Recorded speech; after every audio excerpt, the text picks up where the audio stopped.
गोस्रां बेस्राङै बर' बिजों मोसानो गोरों मेथाइ खननो गोरों बेखौ जोंनि आरो आखा फाखा बर' थुनलाइ आफाद गोजौ थाखोनि आरो ट्रेनिं जिल्ला बर' लानाय थुनलाइ आफाद आप बिथोन टु डेट बायदियै जोङो नलेज दिनै राङापारा बेबायदि बर' थुनलाइ आफादा खालामनो थाखाय मुलुगा गेजेर गाव आरो गावबो गोजौ सांग्रां जाबाय फरायसालियाव आरो सरकाराबो गाजा बेबस्था लाबाय गोमजायै बेनिखायनो कालारफुलै जोंहा जोङो आरो सिन्थाया खम खुंनो जाबावबाय आखायाव लादों आरो जों फैबाय सेथि थानाय समाव हाबाफारियै जोङो जों बर' बेबायदि थुनलाइ आफादनि फरायसालिफोराव खन्थाइ फरायनाया आवरायहोबाय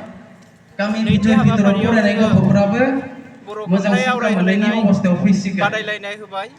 आरो आरो नै दिनैनि थामथि दिनाव हाबाफारि हिसाबै शिक्षाया जोङो अपेन जाबाय बर' बिजोंनि सायाव मोनसे माखौबा रोङाब्ला सावरायनाय मिनिटनि हाबाफारि गेजेरावनो लादों सोलोंना लानो जोंनि हानाय ओनसोलनि अबस्था फैबाय आलासि बे मानगोनां समाव खन्थाइगिरि जोङो सारमोनखौ लानानै बेबायदि बर' जाब्बा बिजों जुब्बायै फरायब्ला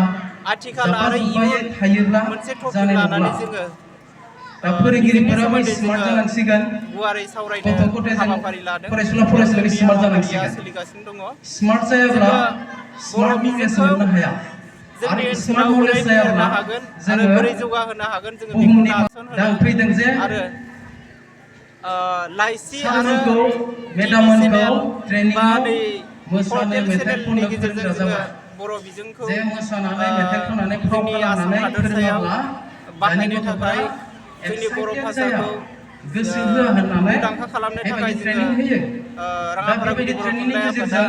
नोंसोरखौबो आखायाव बेबायदि लादों फोरोंसिगोन आरो होमब्ला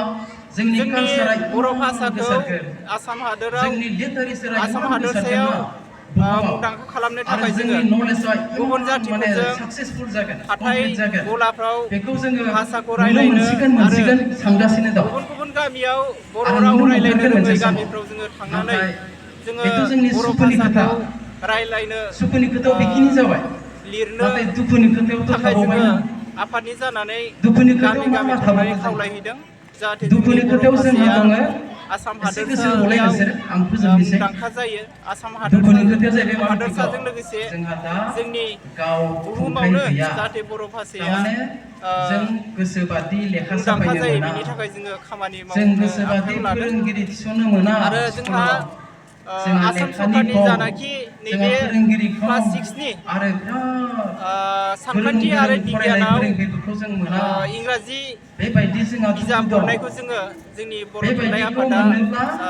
माब्ला गनायाखै मोनगोन बेखौ जोङो आसाम बेबायदिखौ सोरखारखौ मोननोब्ला जोंहा खुद्रिनानै जोङो नोंसोरखौसो फैबाय थानाय मोनगोन समफोराव जोङो जों नंलाथ' बे मुभमेन्टनि सारमोन मेदाममोनाबो आखायाव हरस्लाबनाय नंला थांखि लानाय जादों दा बेखौ नोंसोरखौसो जोङो आसा आसाम खालामगासिनो सरकारखौ दं खावलायदों जोंनि नोंसोरखौसो नेगासिनो दं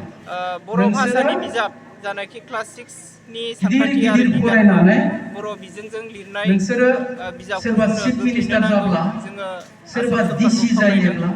बेफोरखौनो सोरबा लानानै प्रिन्सिपाल जोङो सेक्रेटारि जोंनि जायोब्ला राङापारा गुदि बर' सोरबा थुनलाइ आफादा एडिसि जायोब्ला जोंनि ओनसोलाव सोरबा हा हुखो रायजोफोरखौ होग्रा खावलायगासिनो अफिसार दङ जायोब्ला जाहाथे जोंनि साफ्रोमबो गारजेना सरकारखौथ' जों गावनि सालायजोब्बायना गथ'फोरखौ बर' मिडियामाव सरकार सालायोब्ला एडमिसन खालामो फैसाखौ बेखौनो जोङो गोसोबादि मिजिंथिदों लेखायाव स्कुल बेखिनिखौनो न'आव आं दिनै थुनलाइ बे स्कुल न'नि राङापारा गुदि बर' थुनलाइ आफादनि जानानै माने खावलायनाय थाबाय एसि रुम बानायनानै